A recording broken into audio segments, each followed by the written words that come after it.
Welcome to the Businesses Start Here podcast, hosted by David Vigliotti and Vigliotti and Associates. We're here to talk with business owners and business experts to inspire and encourage entrepreneurs.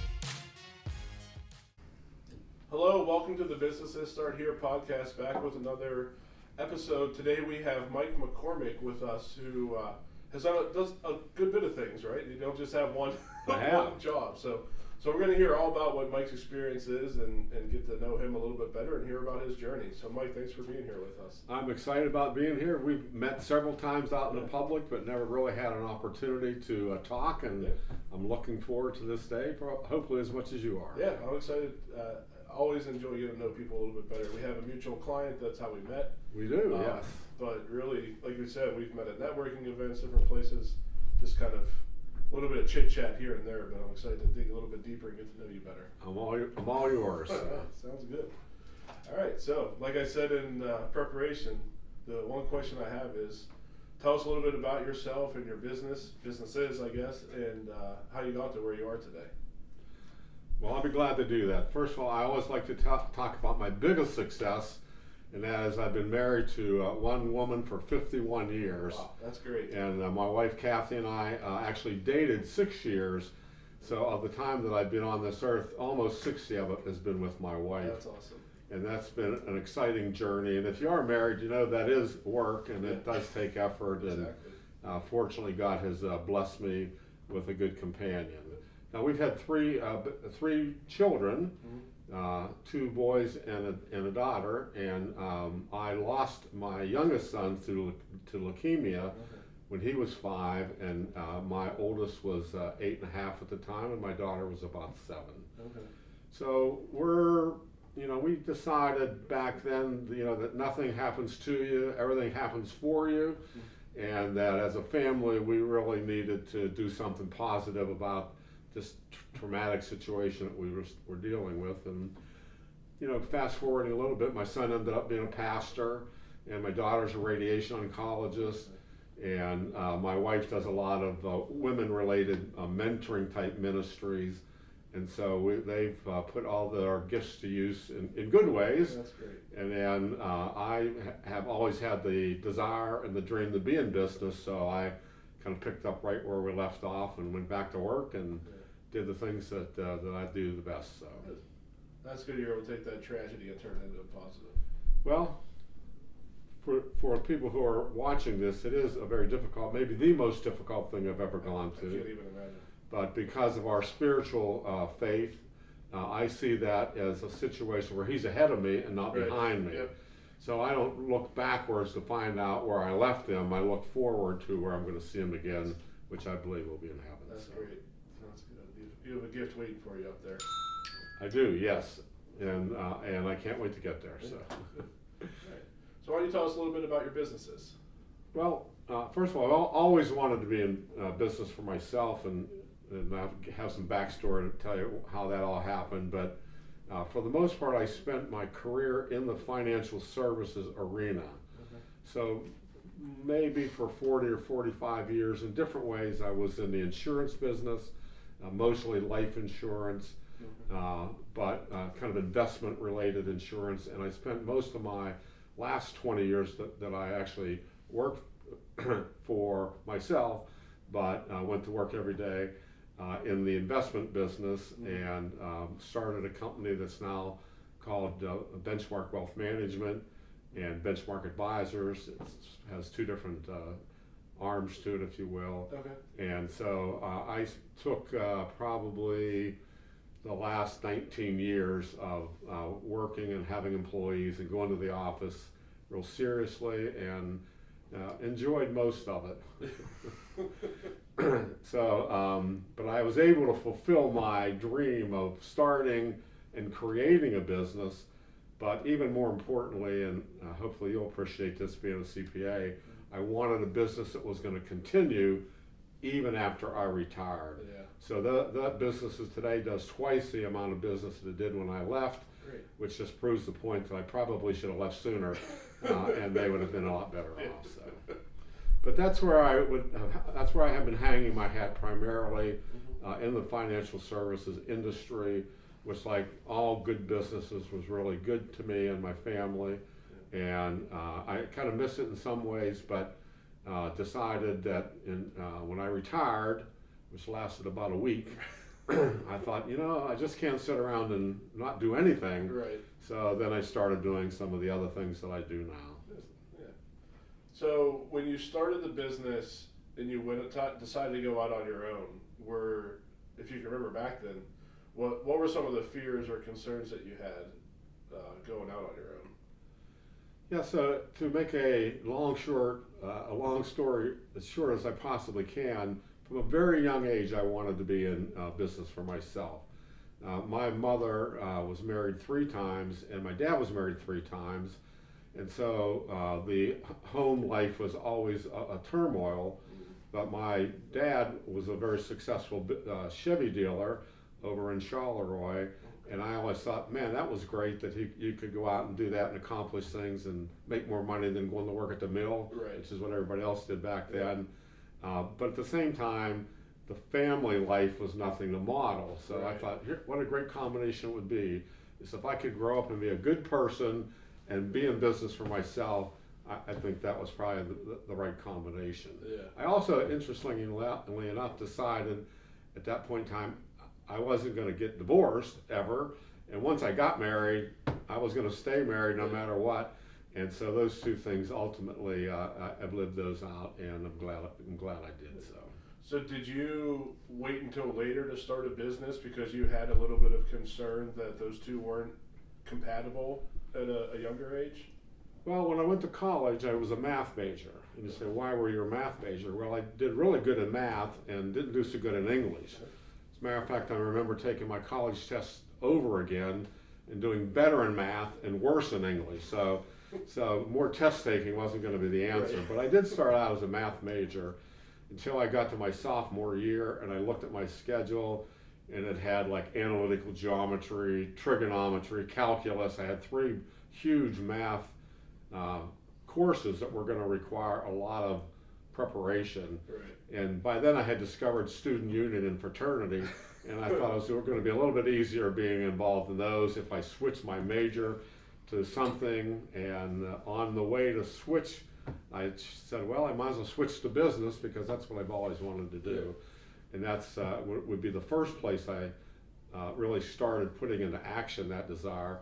And then got out of school, worked a couple of years, and this is kind of funny too, but during the Nixon administration, if you remember, they had price and wage controls.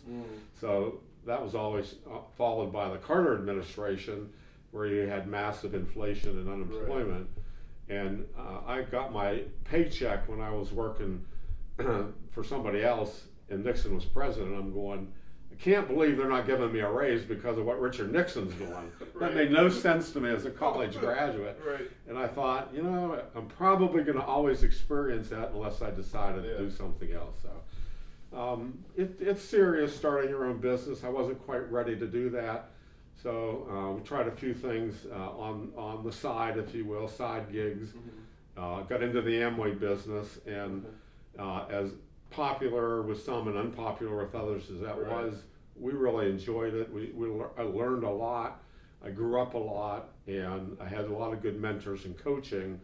And for not having money to start a business, that was kind of perfect. Yeah. My wife was teaching, and she wanted to get out of teaching, so we did that together. Okay. And we did that really well until my son passed away, and that became a difficult issue for us. So no, we didn't jump in right away. What always concerned me was having the cash flow to build a business. I think that's the number one issue that most people who are self-employed experience at some point in time. And I do some business coaching now with guys that have businesses, and they don't realize that their main job is raising revenue. Right. So they think their main job is to be whatever they're gifted at, and that could be counterproductive because if you don't have the cash flow to sustain the various markets. But my experience in the 70s with Nixon and then with President Carter helped me realize that there was more going on in the world that was going to affect what I was doing than me affecting the world. Yeah. I became, I think, sensitive to those things. But having the resources to survive was I think, my biggest fear, to answer your questions. Yeah, that makes sense. It's a lot of the fear, especially if you don't have a whole lot of savings going into it, or even if you do, figuring out how long that cash is going to last you until you get profitable. Because most businesses, as you know, aren't profitable for the first 3 to 4 years generally. Service industries get profitable much quicker than consumer products or other types of businesses. But yeah, that's an understandable concern. That's the same concern I had. It is. Now I started in '98 a broker dealer for financial services, and our issue was not debt. Our issue was growth. So we were having some phenomenal growth back then. I read a book by Dan Sullivan called The Agent of the 21st Century, and he pretty well explained that in the near future, financial advisors were going to be leaving the big brokerage houses. They were going to be leaving the banks. They were going to figure it out that they could do better on their own, Right. and they would be looking in the marketplace. So we started a company that catered to advisors that wanted to be independent. Okay. And you always see that wave that goes up, and you always want to be on part of that. Well, that was the one time in my life where I was riding that wave from the very beginning up until about 2007 or 2008. Yeah. We had nothing but exponential growth, but that required capital Right. for technology, capital for, just for compliance, and then issues of the industry, the litigation mindset of our industry Right. was another. And these were 3 expenses that I had nowhere of putting them. I had to pay them out of my declining margins. Right. I couldn't charge my customers more and all that. Yeah. So. Yeah, you hear a lot in economics about economies of scale, but you don't often hear about the cost of the barrier of entry and the price you have to pay to be able to get to that economy of scale. It's often overlooked, I think, that you want to have a lot of customers because it's cheaper to service each individual customer, but you first need to be able to afford the things that make servicing those customers cheaper. Yeah, so I used to laugh at the joke where if you're not making money on one person, you make it up in volume. Right. But after a while, you don't think that's funny anymore. Because I was a math major at least for 1 year, and I learned that doesn't work. So, it was very interesting. And then you also find out that you don't control everything. So if you're like me, I like to be in control. Yeah. And when the market's collapsing and the housing bubble might be taking place, or something might be affecting the entire industry, when financial services goes downhill, as you know, it takes everything with it. And so we were experiencing some downturn in the marketplace. It just cut our revenue. Actually, we lost about 60% of our revenue almost overnight. Yeah. Between 2008 and 2009. So. Yeah, that's a tough hit to absorb. It was a tough hit, and again, I mentioned we're not a big fan of debt, and we tried to stay out of debt as much as possible, but by the time that all washed out, we used all of our resources to survive, and by the time we right-sized and redesigned our company, we started a campaign where we were going to do twice as much with half the people, and that turned out to be a pretty good strategy. Yeah. Are you a basketball fan? I see you're a football fan, but Yeah. I like we used the NCAA survive and advance mindset. So that's every day we would go in and say, let's just figure out how to survive today. And after about a year of just surviving, we started seeing the sun come through the clouds again, and started growing again. So. I actually traveled with the Pitt basketball team. Oh, did you? At one Good. point in my career, so I ran their ticket office. So the year that they lost in the Elite Eight to Villanova, I was traveling with them. I was on the bus and the plane that night. It was a rough night, but to survive. Back then they called it survive in Levance because of Levance Field. Yeah. But survive in advance is a strategy that's often underutilized. You just need to do what you need to do to get through this current situation, and then once you do that, there's a breakthrough that happens. I don't think people, the last podcast we recorded, we were talking about how there's seasons in life, right? So sometimes you have to go through a certain period, maybe a downturn or something that happens negative, but it really sets you up for an exponential growth period after that. So just surviving that period alone gets you in position for growth sometimes.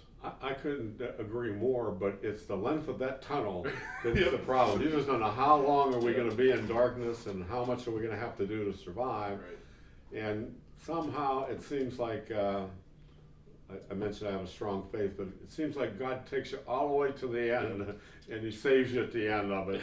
But we have been to that point a couple times in our lives. So. Yeah, that's have we. And in the moment, you want anything else in the world to happen, but once you get out of it, you realize how beneficial it was for you. To get to the brink of what you think you can personally do and rely on God for the breakthrough, but also God showing you how strong you are to handle what you're doing in that season.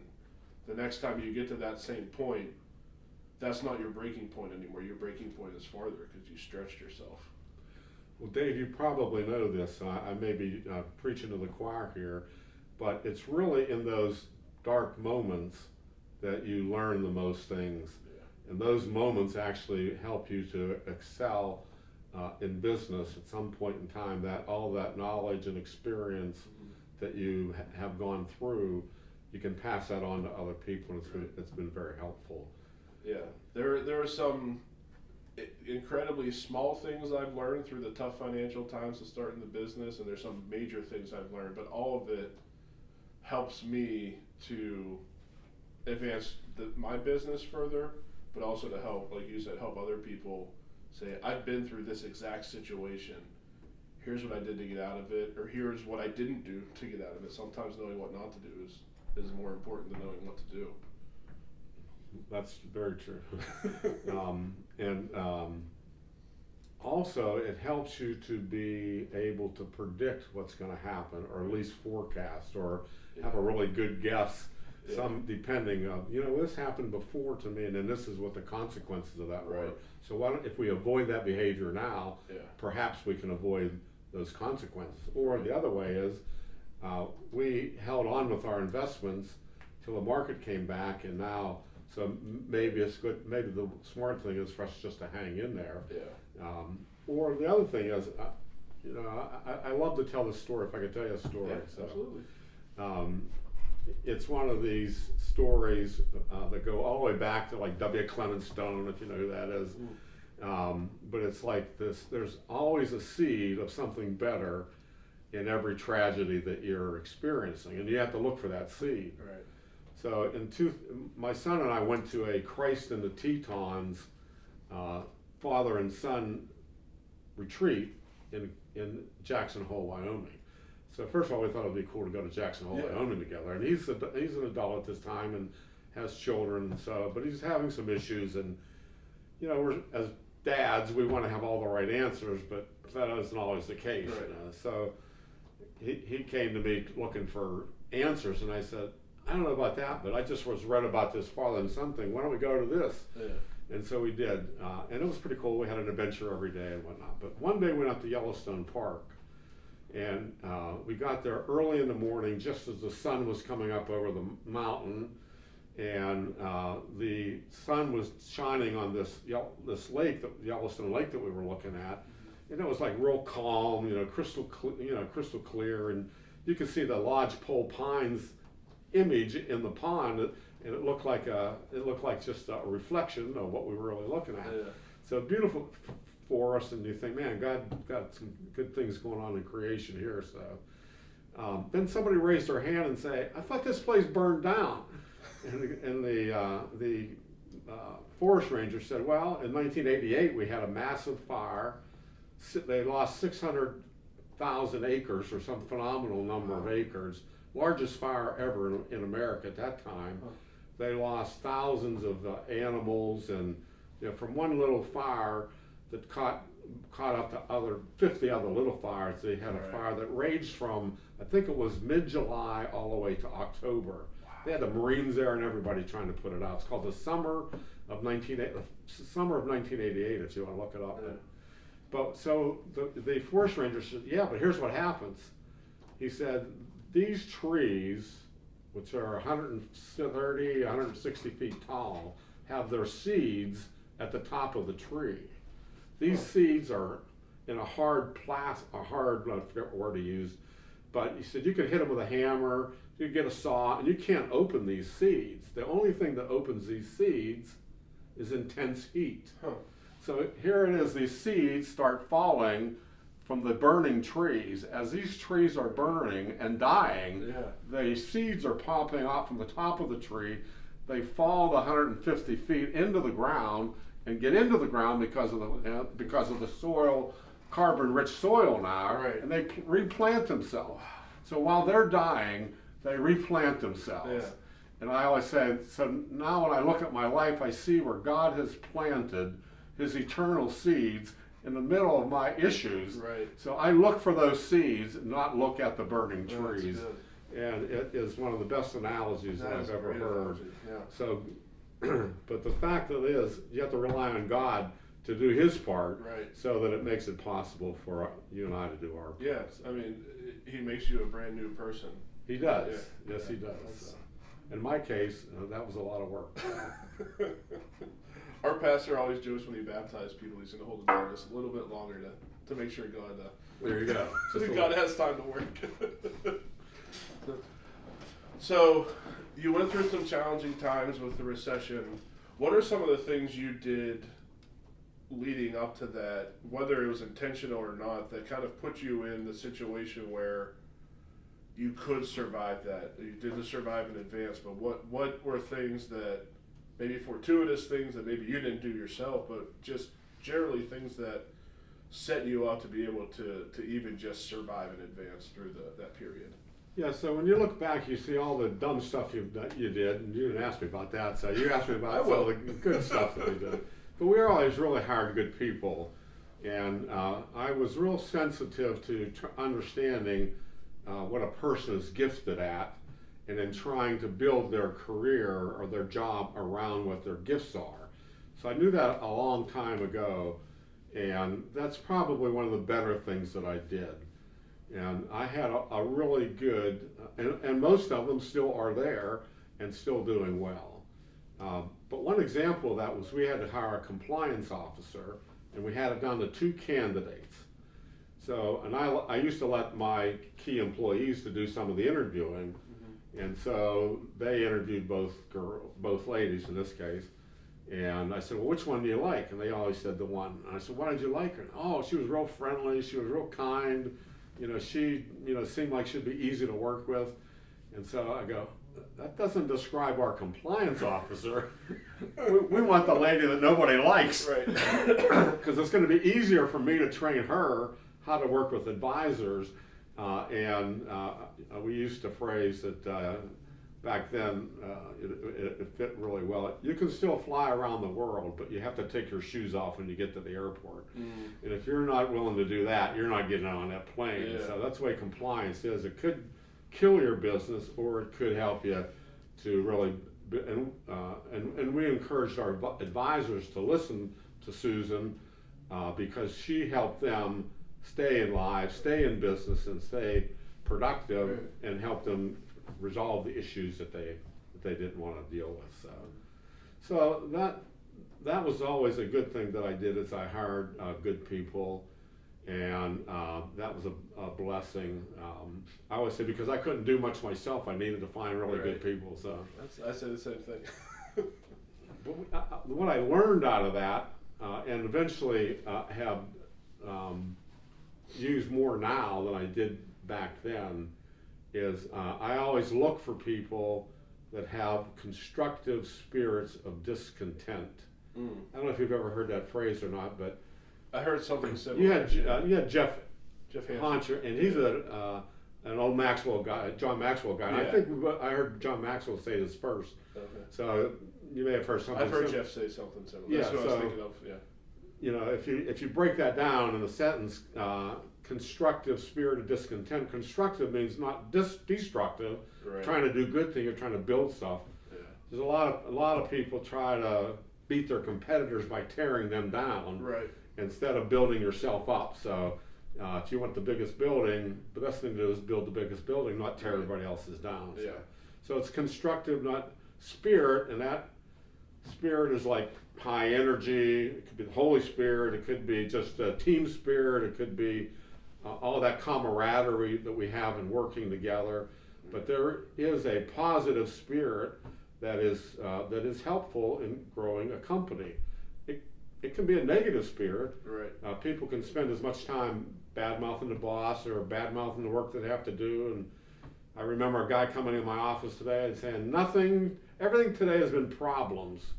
And I said, wait, time out. We make our money by helping people solve those problems. Right. If there was no problems, you and I wouldn't have a business. Yeah. He just looked at me and said, oh, I never thought of that. So this energy has to be forward-looking. It has to be, this is going to work out, positive. It has to be, hey, we can do this together. Recognition that you're not by yourself, but it is Right. positive. And then the last thing is discontent, and that is you look at stuff and we can do better than that. Yeah. So it's a positive spirit of discontent, constructive spirit of discontent. Yeah. I think I remember listening to Jeff saying it's like an unscratchable itch. Yeah. It's not going to go away. It's right in a place in the middle of your back where you can't get to it. Yep. But if you have this constructive spirit of discontent, which I would bet you probably have some of it, Yeah. it's going to be there. You just have to learn how to deal with it. Yeah. And so you're adverse to average. You don't want an average CPA firm. Right. What's that? That doesn't. And I don't think we want to be like the Pirates, hoping to get the 500. Right. And there's just something about wanting to celebrate a victory that is part of our life. And just if you're opposed to the status quo, that's generally good. Yeah. You may look like an outsider, but if you say, hey, I know everybody else does that, but that doesn't make it right. And this is what we want to do to grow our company. This is what we want to be a part of. And I don't care what everybody else is doing. This is what we're going to do. Yeah. So that was the one thing that I started looking for, and even coach people to do today. Look outside the box. Look for the guy that's the outlier or the gal that's the outlier. Look for the person who's swimming upstream. Find out why they're different, because they may be the very person that you need to help you get your business to the next level. So That's good advice. So that's one thing. If people quit listening now, I would have told them about the constructive spirit of discontent, and I would have feel like I did my job for today. But that one thing alone, where you quit looking at people and hire them because you like them, or because they're your brother-in-law, or for whatever the reasons. Luckily, my brother-in-law has that spirit. There you go. Anyhow, just joking a little bit, but anyhow, that's the one thing, is there's a lot of other qualities that you look for in people. That's not the only one, but I'd say that's the more unique one that I look for and want to make an investment in if I can. So, so speaking of leadership and training, you have an event coming up. I believe it's Veterans Day, right? We do 11/22. So that's easy to understand. Yeah. November the 11th. We are planning on honoring veterans in a number of different ways, but it's called Live the Lead. It is a John Maxwell production, and we have a rebroadcast of an event that actually happens in Atlanta. You can go to Atlanta if you want, or you can come down to the Lofts Conference Center here at South Point, just right across the street from where we are. And we'll see it from here. Got to be on the ProMark side. You can see 5 world-class speakers, participate in workshops, have interaction with speakers, authors, people who have written books, and it's well worth taking. It's about a half day off in order to be there. Employers should bring their employees.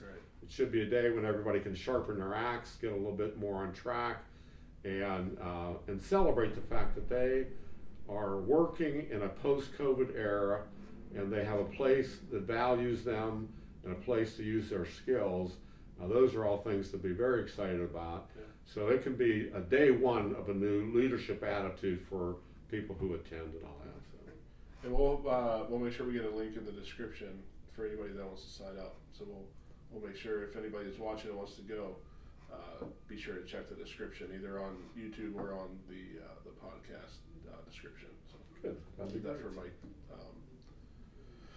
So back to our commercial break aside. Yeah. What are some of the bad things you did? Oh, I told you we'd get there. the biggest bad thing I did is I wasn't that good of a student.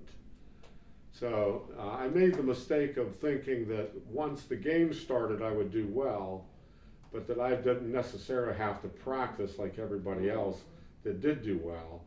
And I think a lot of times the stuff that happens in practice enters the field of play once the game starts. Right. So I was totally, thought I was better than, or could work through, or could, when you're in sales, it's like a blessing and a curse. Right. Because even if you screw up, you think you can sell your way out of it. Right.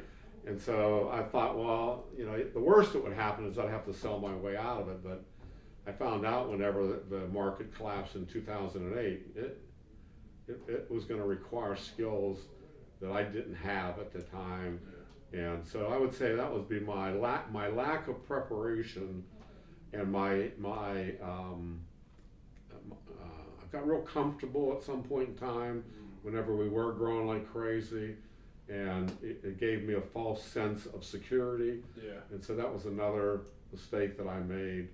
But I hung on to my wife, and that's a big thing, because it's from a financial standpoint, yeah, it's destructive for most families, right, to break up. So and that kind of stress generally doesn't stay at the office. It generally comes home with you. So what did you do to make sure that you weren't allowing some of the downturn at work to affect you personally?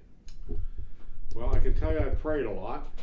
Okay, so I would say that we were in a position that drove you to your knees, and that's exactly the place where I thought we should be, and that was a place where we could be praying, because there's so many things that I couldn't control myself, right, and hard work and increase in personal activity, it wasn't going to be the only answer.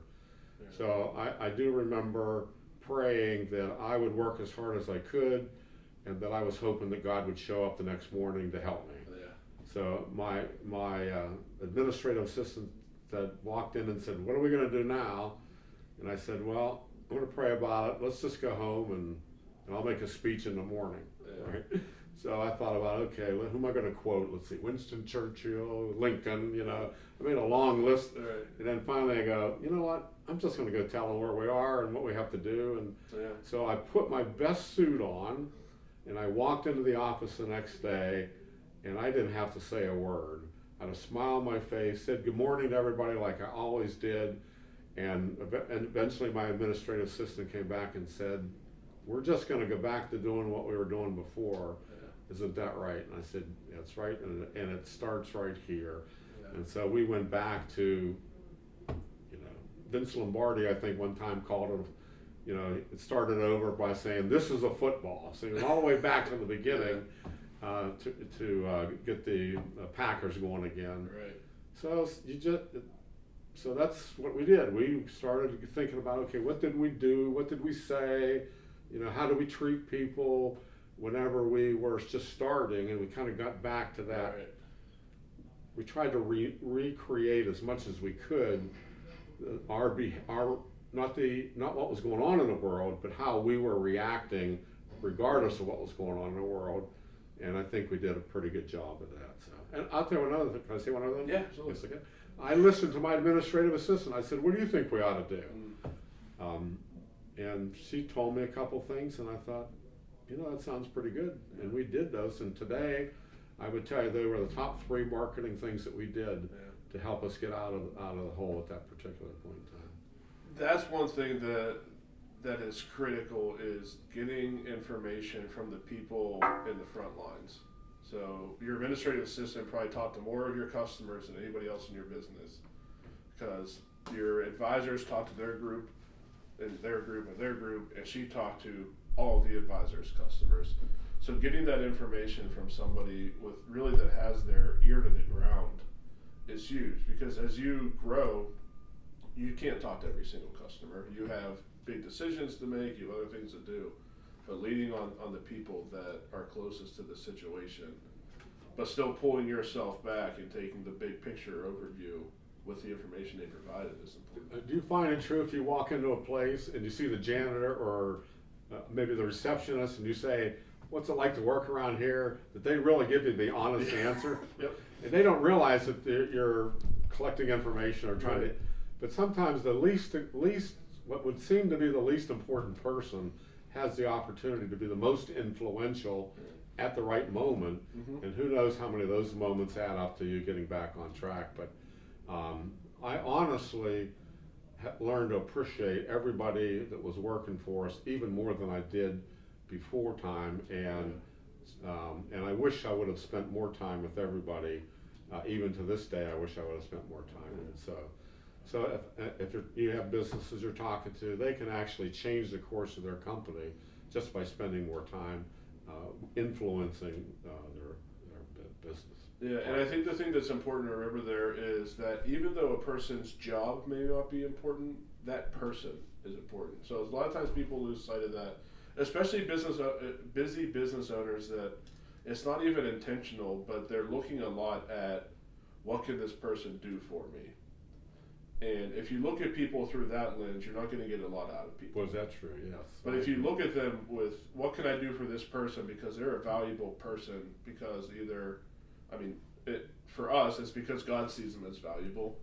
But if you value that person, even though your intention isn't to get things out of that person, what you will get out of them as an employee, as a person, is exponentially greater than you look at them as what can they do for me. You know, my wife actually taught me one of the greatest lessons I've ever learned in business and in the world, and I'm going to get this on record here. But she said, because we're like, I'm Irish and she's like Russian, so we had some high volume discussions over the years. But one time she said, "Don't pay attention to what comes out of my mouth. Remember what's in my heart." So when it seems like I'm arguing with you, if you could just remember, my heart is in the right place. Right. Something going on in my life that's not right. Yeah. But she knows I love you, and I always will. But remember that. So I thought that's a great suggestion. Yeah. Not place as much value on the event or the circumstance that might be affecting somebody right now. Look at past that into their heart and determine, do they have a servant's heart? Right. Do they have a heart for what they're doing? Do they really care about this place? All those things is far more important than a mistake that somebody can make or one argument. My wife and I don't even really argue that much anymore because I always think about her heart, and that had a lasting impression on me, and it's good advice. So. Yeah, and that's good, and it helps you realize if someone's acting out of character for what their heart is, there's an issue that you need to figure out. It may not be what you're talking about here. It helps you realize, all right, we need to take a step back and figure out what is going on that's causing this action. Yes. And it may not be the wrong action, but there may be something else you have to deal with before you can deal with the situation at hand. Yeah, no, I'm usually as guilty as anybody, so it's not like I do all this right and then, because I do all this wrong, then I learn it's right, and then I say it to you and you go, oh, that's really good, but I've learned the hard way on some of this stuff. Yeah. So. In the last podcast we recorded, we talked a lot about how failure is really where learning happens. If you're successful right out of the gate, you're actually setting up to fail bigger, I think. If you have little failures all along the way, which most people do, you're going to have more sustained growth and success than if you don't see any failure up front. I mentioned my home being a little bit of a turmoil whenever we grew up. The three things that I learned when I was growing up was if you really like something, you drank to it, bet on it, or fought for it. One of those three things. And when you say them, they're kind of humorous, and that's Irish and Italian. That's what you do, So if you are victorious, you celebrate. Right. Doesn't necessarily mean you're going to do that forever, but you tend to want to celebrate. Mm-hmm. And then and then my family, they bet on everything, so that was just a part of life, Right. part of the recreation. Yeah. But the fight part of it is something that you just said. I just triggered this. I learned that you don't have to win all of your fights, but you do have to fight them. Yep. So when you have these battles, you really have a fight on your hands, so to speak, and you may or may not win. I didn't win every fight that I had growing up. Matter of fact, I don't think I won any of them. Okay, but you had to fight them. Right. And I even remember one time I was a 7th grader and I was fighting with a 9th grader. I say I was fighting, but I sat in a seat on the bus. He said, get out of my seat. And I said, I'm not getting out of my seat. And he grabbed me and I said, I have about 10 seconds here. And so I punched him. And we got off the bus and he beat me up, But the next day, I was like his best buddy. After we did this fighting thing and got through that, then we had something in common. Yeah. And fighting the fight, whatever his real internal fight was, I don't know. Right. But I've learned that you feel much better if you fight and lose than if you walk away from the fight that you should have fought. Yeah. So I guess if we were talking about scripture, we would come to some other conclusions that maybe we should be turning our cheek and not getting involved. But I don't necessarily mean physical fist fight. Right. I mean metaphor. Yeah. It's a metaphor for you have a lot of battles in life that you have to fight, a lot of challenges, and if you don't meet them head on, you're probably not going to make it. Yeah. But if you do hit them head on, you're not only going to have a greater chance of making it, you're going to feel better whether you won that battle or not. So. Right. And Paul talks about boxing, so I think That's right. There you go. So I think we're just about at the end. I always like to open it up here and say, is there anything that we didn't talk about that you want to make sure people who are starting a business know? Well, I think I'm inclined to want to put a plug in for leadership. Mm-hmm. And then I just wanted to say leadership is influence.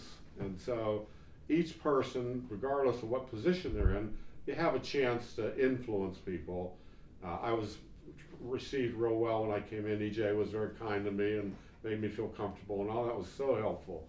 So I appreciate that. But you have the ability to influence the person next to you, your neighbor, whatever, and you should use that influence. Yeah. But businesses rise or fall on the quality of their leadership. Right. And if their leadership's going the wrong way, probably the business is as well. And then what I tell my teenage grandchildren is they have leadership potential.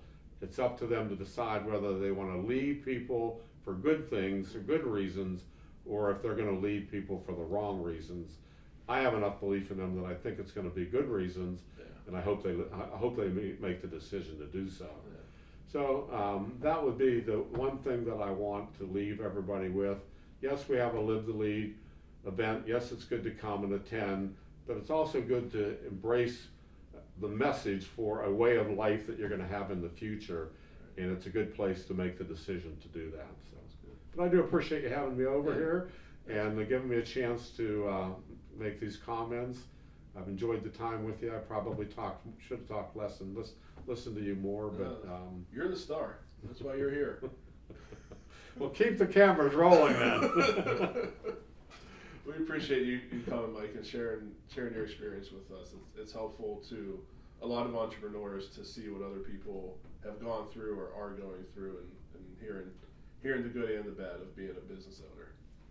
So well, I would say trust God and follow Him, and you'll be in good shape. Yeah, so. I agree. All right. Well, that was another episode of the Businesses Start Here podcast.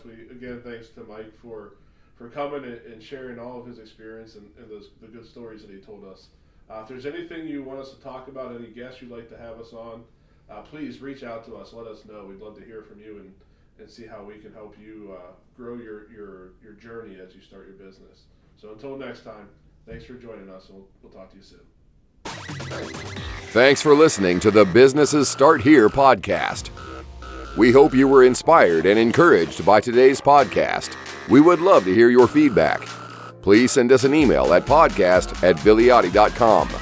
That's podcast@VILLIOTTI.com. And be sure to share, like, and comment all of our content.